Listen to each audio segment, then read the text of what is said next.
So I decided to do what I did last year and go through my list of my favorite performances of the year and pick the ones that I think would be more deserving of Oscars, excluding all of the ones that were picked this year. So even though there were a couple of really great performances that were nominated this year, I'm excluding all of them, even the ones I really liked, and I'm picking 20 brand new performances that I think should have been up there. Just like last year, I picked 10 supporting performances in both supporting actor and supporting actresses, and 15 from leading actor and leading actresses.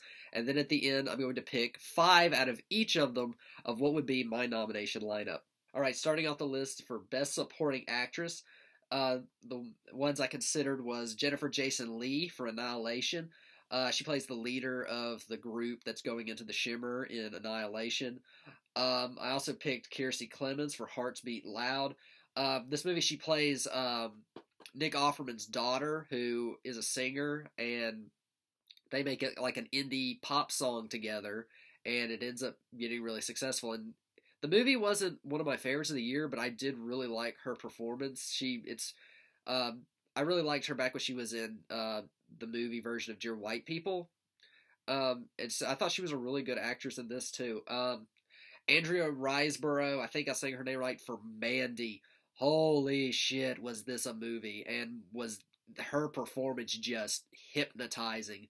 Yeah, she plays Nicolas Cage's wife in the movie, who ends up getting killed. So she's not in like the second half of the movie, but what scene she's on, she is like committed to this just bizarre movie. Like, she fits right in there. Like, she out weirds Nicolas Cage in some parts. Yeah. Next I picked Tatum Marilyn Hall from Night Comes On. She plays the younger sister in the movie. I think she's easily the youngest person on this list. And last year, I don't think I picked any young people for like the list. I don't think I picked anyone that was like a minor. Even when I did like my best ensembles, I for some reason forgot to pick the kids from It. Like, they were brilliant in that movie, and for some reason I put on stupid shit. Like, I for some reason had Alien Covenant on there. I don't know what I was thinking. I don't know. With last year's list, but yeah, she was really, this little girl in this was really good.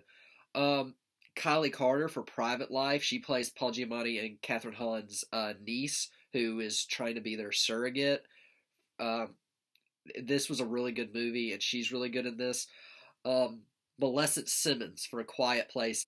She was the deaf girl in Wonderstruck, and she does a really good job in this. Like, she gives kind of the same performance of like what Sally Hawkins did for Shape of Water, where it's so much of her body language and her facial expressions. Something else I thought was really cool about this was that they did cast a deaf actress in the movie. My mom is actually a sign language interpreter for the deaf, and it is really cool when they do it because you don't see it very often. The deaf community is really underrepresented when it comes to movies and television, and the deaf community really does appreciate it when you cast deaf performers in movies, especially ones that were as critically acclaimed as A Quiet Place. Deborah Messing for Searching. She plays I'm going to try to talk about this without spoiling any of it. She plays the detective in Searching, who has kind of her own motivations going on in the movie. She does really good, and this was a really good movie of the year. Tessa Thompson for Sorry to Bother You was one of my picks. She plays Lakeith Stanfield's girlfriend, who is like this avant-garde activist artist. She gets a scene where she is quoting lines from, I believe it's The Last Dragon, is in the movie. Like, this, it was such a weird movie, and the thing about performances in weird movies is that they always get forgotten. They always get swept away because all people focus on is the weirdness of them, which is why Mandy didn't get a lot of attention for its acting. Tilda Swinton for Suspiria, another performance in a weird movie. Tilda Swinton was easily one of the best performances of the year in this. She plays 3 roles, and that's just what's so great about it. Like, because she plays the one instructor lady, she plays the psychiatrist, and then she plays the mother, the dying, decaying mother. It's 3 totally different performances that I at first didn't even know she played 2, or 3 of them. I thought she only played 2, and then I found out that she played the Mother Marcos in the movie as well. So this was a really great performance. Mackenzie Davis for Tully. I know Charlize Theron got nominated for Best Actress at the Golden Globes for this movie. But I thought Mackenzie Davis did really good too in playing this kind of her nanny who kind of gives her this new perspective on life, this carefree person who kind of shows her and really is what moves this movie along. My picks for Best Supporting Actress are Kiersey Clemons for Hearts Beat Loud, Mackenzie Davis for Tully, Millicent Simmons for A Quiet Place, Tilda Swinton, Suspiria, and Tessa Thompson for Sorry to Bother You. All right, now is the Best Supporting Actor list. So we're starting off immediately. In my opinion, one of the biggest snubs for Best Supporting Actor at the Oscars, Michael B. Jordan for Black Panther. This was one of the most compelling villains they've ever had in a Marvel film. It was a performance. Michael B. Jordan just every year is getting snubbed despite being in really good movies and giving really good performance. Everything since just about Creed, and he got snubbed again for Creed this year. Next up, I would say is Topher Grace for Black Klansman. I know Adam Driver got nominated for this film in a Best Supporting Actor, and I gotta say Topher Grace in this movie is honestly better, but I understand why the Academy would not nominate a role like this, because he's playing David Duke. And the thing about the Academy is that they don't like to nominate terrible actors playing terrible individuals because it feels too much like you're honoring that person. So I get why they didn't nominate him, but I still feel like it's important to recognize something like that. Like, this was a great performance. Topher Grace, not only does he look like David Duke did back in the 1970s, the way he talks and his mannerisms and his presentation is spot on to what made David Duke such a relatable figure to people. Like, it's what made him draw in all these, like, just hateful individuals because he reflected exactly what they believe in. And he did it without raising his voice or anything. And Topher Grace, it's cool seeing him in a movie like this. This was one of my favorite performances of the year, and I understand why he didn't get the attention or recognition for it, but it's something that does need to be looked at because it's a great performance. Raphael Castle, I think is how you pronounce his name, for Blind Spotting. This was a really good performance in a really good movie that did not get the mainstream attention it deserves, and I'm going to talk about that in another video. Steven Yeun for Burning, another fantastic performance that was overlooked. Early on in this movie, you realize this guy is not mentally healthy. Like, it's like Steven Yeun, I know, has been on like The Walking Dead and stuff like that. This was cool seeing him in this movie. Just like you know this guy is not a good human being not long after you meet him and things that he starts saying about greenhouses. And as soon as you get to that greenhouse scene, you're like, you have a totally different perspective of this. And Steven Yeun, as you could see it in his eyes, like that this is a crazy man. Cedric the Entertainer for First Reformed. He's credited in the movie as Cedric Kyles because, I don't know, Cedric the Entertainer is not the right name to be put in a movie like First Reformed. He plays the black pastor of the megachurch in the film that owns the church Ethan Hawke works for, and he really reflects this kind of modern religion while Ethan Hawke kind of reflects more primitive religion, and they have some really conflicting ideals and views. Alex Wolff for Hereditary plays Toni Collette's son in the movie. Really good performance from him. Steve Buscemi for Lean on Pete. The thing about Lean on Pete, or Steve Buscemi and Lean on Pete, is you can make the argument that he's not in enough of the movie to really make a presence or make really anything worth seeing. Like, he does vanish like halfway, or not even halfway, like maybe a third into this movie. Like, he's not seen after the opening of the movie. But keep in mind, Mahershala Ali did the same thing in Moonlight, and he went on to win an Oscar for that role.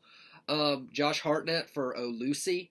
I mentioned this in Oh Lucy. It's cool seeing Josh Hartnett again. Like, what happened to him? Where did he go?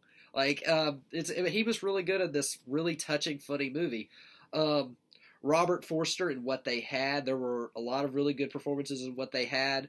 My favorite, though, was from Robert Forster as the husband who is so afraid to let go of his wife. It was something that could have been some cheesy made-for-TV movie, and it felt realistic. And everything about that he said and did with and everything like his relationship with Blythe Danner in the movie feels real, and I was very moved by him. He was my favorite character in that movie. And then Matthew McConaughey for White Boy Rick. This was actually a pretty good movie. I thought. I think like most people kind of dismissed it. I think it was overall pretty mixed received, but I really liked White Boy Rick, and I especially liked Matthew McConaughey in the movie because Matthew McConaughey has not been in a lot of great stuff for the last few years, ever since probably he won an Oscar. This is his best performance since Dallas Buyers Club, easily, and the movie was actually really good, in my opinion. So yeah, my picks for Best Supporting Actor are Steve Buscemi, Lean on Pete, Raphael Castle, Blind Spotting, Topher Grace, Black Klansman, Michael B. Jordan for Black Panther, and Stephen Yeun, Burning. Alright, so now on to Best Leading Actress. This is where I get into 15 nominees. Alright, starting off the list is Abby Jacobson for Six Balloons. This was one of the earliest movies of last year I reviewed. I still think it's a really good movie that's worth seeing. It's all about the relationship between an enabler and the drug user, and she's the enabler. Next up is Micah Monroe for After Everything. This was a really good romantic comedy that I saw this year that breaks so many of the conventions found in romantic comedies. It's more like if 50-50 was a romantic comedy. Then Natalie Portman for Annihilation was really good. Natalie Portman, I think, every year gets one performance every year, and it's almost always one of my favorites. And this was no exception. Annihilation was one of the best movies I saw last year, and Natalie Portman was really good. It was emotionally affecting. Ruth Wilson for Dark River. This was a movie about the relationship of an estranged brother and sister, and how there's really something between them that needs to be addressed. Annette Bening for Film Stars Don't Die in Liverpool. This movie, I think, was maybe technically a 2017 release, but I didn't even get a chance to see it until 2018, and I even did a review of it after 2018. So yeah, Annette Bening, she plays Gloria Graham in this movie, who was an Oscar-winning actress for Bad and the Beautiful, and she was also in stuff like The Big Heat and In a Lonely Place. And it's all about a romance that she had with a young actor and how he eventually just had to let her go when she was diagnosed with cancer and when she finally passed away. Really touching movie, deserved to be told, and Annette Bening is fantastic as always. Toni Collette in Hereditary, another one of the biggest snubs of the year. It was a horror film with some incredible acting. It was one of the best movies of the year. Toni Collette is such a great actress. I don't think she's ever going to get an Oscar nomination. She has been in everything I've ever seen her in. I think she's been so good. Everything since Muriel's Wedding. I've just loved her. Jodie Foster for Hotel Artemis. I almost put this on my best ensembles performances, but Hotel Artemis really doesn't feel like an ensemble piece as much as it does about Jodie Foster with lots of supporting characters around her. And it's cool seeing Jodie Foster in something again. Like, this was a really cool, inventive, kind of 80s cyberpunk movie with a really good leading performance from Jodie Foster, because I can't even remember the last time I saw Jodie Foster in anything. Maggie Gyllenhaal for The Kindergarten Teacher. This is one of the creepiest movies I have ever seen in my life. She's this teacher who starts this unhealthy obsession with one of her kindergarten students who recites poetry like just off the top of his head, and it's all just this obsession movie. Next is Thomasine McKenzie for Leave No Trace. She plays Ben Foster's daughter in the movie. This was a really good movie. I can't remember if I put Ben Foster on this list or not, but I'll see when I get to my next category. Dominique Fishback for Night Comes On. This was a really great movie. This was almost like on the level of like Tangerine or something like Moonlight, where it's this look at a specific human being in a specific part of the country and just tells their compelling story. Dominic Fishback, I don't think I've ever heard of her or seen her in anything, although I think she was also in The Hate You Give this year. So maybe she's a bit more well known and mainstream than I think, but she was really good as the lead girl in this. Shinobu Terajima and Oh Lucy. Really, really funny movie about a sad person. She was really good in this. Catherine Hahn for Private Life. Um, Catherine Hahn is so funny in this movie. Like I mean, she can go from sad to angry and just keep you laughing in any scene she's in. Rosamund Pike for A Private War. This is the movie where she plays Marie Colvin, who was a journalist who lost an eye in the Middle East while reporting out there, and eventually she was just documenting all the violence that was going on in the Middle East for decades, and then one day she was finally targeted by a terror group, and they had her assassinated, and yeah, she does really good. Like, she looks and talks almost exactly like the real Marie Colvin. Um, Emily Blunt for A Quiet Place, a really good performance in this as this mother just so afraid that she's not able to keep her children safe. And then lastly, Regina Hall for Support the Girls. Regina Hall in this movie is the kind of manager anyone who has ever worked in fast food wishes they could work for. She is awesome in this movie. It's funny, it's touching, and it's real. It's almost like Clerks, minus like all the profanity of Clerks. And she's this character who puts even as her life is falling apart, she puts everyone else first. It was a great character and a great performance. And my picks for best leading actress are Toni Collette, Hereditary; Catherine Hahn, Private Life; Regina Hall, Support the Girls; Thomasine McKenzie, Leave No Trace; and Rosamund Pike, A Private War. And finally is the best leading actor. I picked Dave Franco for Six Balloons, the counterpart. A lot of these are counterparts. I picked Dave Franco for Six Balloons, the counterpart to Abby Jacobson in that movie. I also picked Jeremy Allen White for After Everything, the counterpart to Micah Monroe. Jeremy Allen White is kind of playing in this movie the same character that he plays in Shameless, which is really interesting to watch, and seeing him in it's like if he was in 50-50, if he played Joseph Gordon-Levitt in 50-50. Daveed Diggs for Blind Spotting. This was a powerful movie. It hits you like a brick of a movie, and Daveed Diggs is absolutely fantastic in this. This is one of the best performances of the year. Then you got Mark Stanley in Dark River, another counterpart. He plays the brother who is so angry at himself that he was not able to protect his sister. This was a really underseen movie this year that I thought was really good. Then here's another weird one. Justin Benson and Aaron Moorhead, both for The Endless. This was one of the most bizarre movies I saw this year, and yet it was one of my favorites. Justin Benson and Aaron Moorhead play these two brothers who return to this, like, ascension cult out in the desert that they grew up in, and it's all about their relationship that's being tested while they're there. This was like really funny. It was dark, it was scary, and it was weird and mysterious and surprisingly touching. It's all the things that I felt the first time I ever watched Donnie Darko. It was a really cool movie. I wish I had gotten a chance to see it like a second or third time, because this is a movie I really want to see this movie again. It's just there's so much other stuff that I have to do and I have to see throughout the year that I would love to watch this movie again, because this was so cool. Ryan Gosling for First Man. This was one that I was easily shocked by, because this seemed like the perfect award movie. This is a movie that might as well come out with the Oscar stamp on it. Ryan Gosling didn't get nominated for this one. While I don't necessarily think it was one of the best performances of the year, it was just a surprise not to see him up there. It's like when Tom Hanks played in Sully, and he didn't get anything for that. Ethan Hawke for First Reformed is one of the best performances of the year.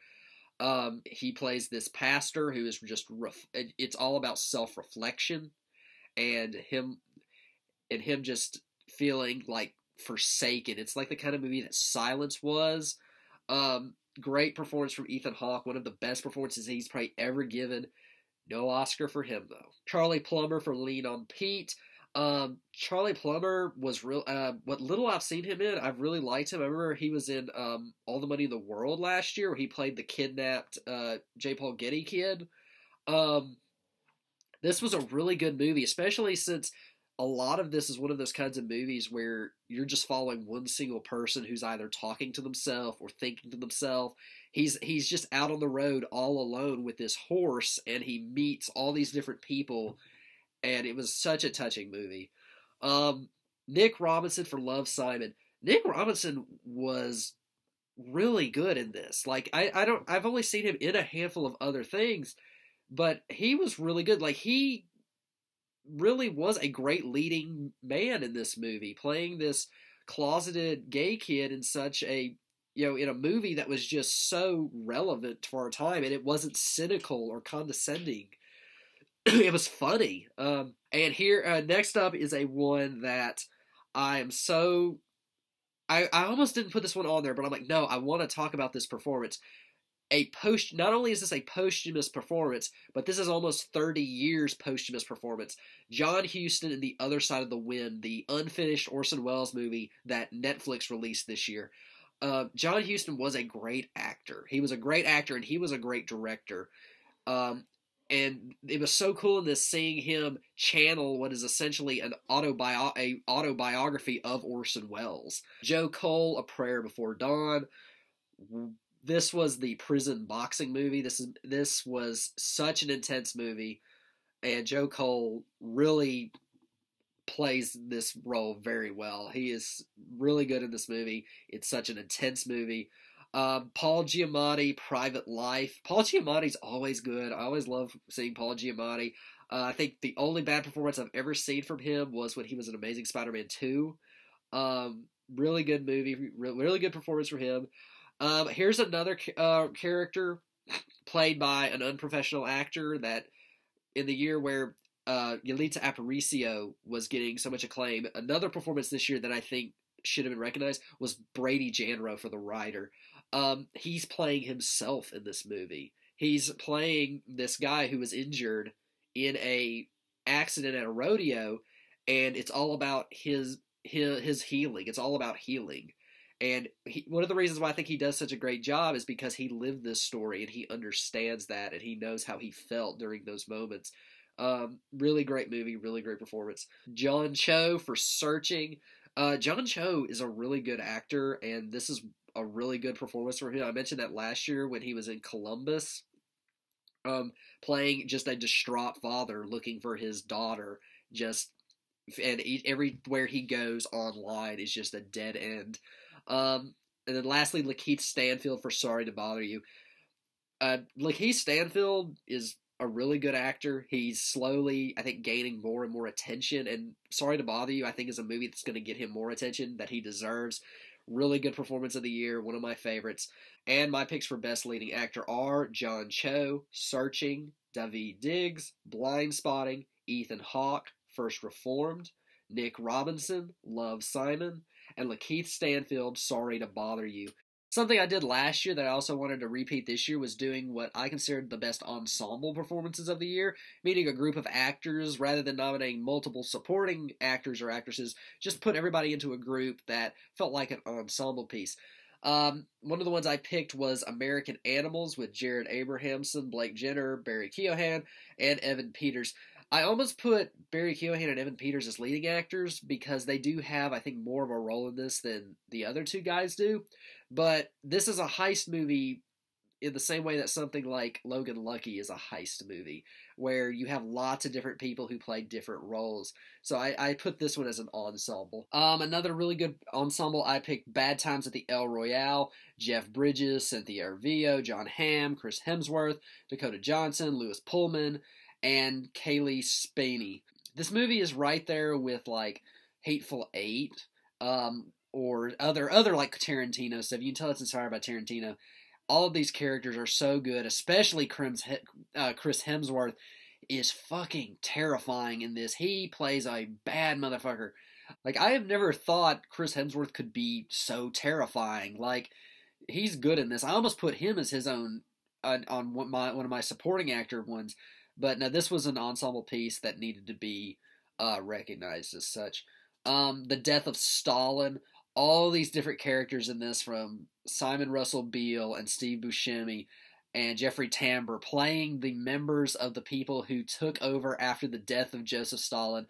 This movie's by the people who made In the Loop, and it is so funny, and it's just good and funny to watch. Like, just seeing this kind of Robert Altman-esque farce, and I loved it. Ocean's 8, Awkwafina, Cate Blanchett, Sandra Bullock, Helena Bonham Carter, Anne Hathaway, Mindy Kaling, Sarah Paulson, and Rihanna pulling off what Matt Damon and Brad Pitt and George Clooney and Julia Roberts did back when the original Ocean's film from Steven Soderbergh. They were all really good. All 8 of them were distinct, and they all stood out and all kind of got us time to shine. And then lastly, Shoplifters. The family from Shoplifters. This was a hugely touching movie, and each member of this family has a role, and that's what that movie examines. It examines how a family is not the same without every member being there. Those are my 5 picks for the best ensembles this year. You have to admit, my picks are probably better than the Academies this year. Like, of just movies-wise, acting-wise, the Academy, they dropped the ball this year. They did. They didn't get anything that I think most people cared about in the artistic world, at least. They just picked the stuff that made a lot of money and pleased a lot of audiences. So yeah, that's my video. Thank you so much for watching. I'm Logan D. McCoy, and this is Real McCoy Reviews.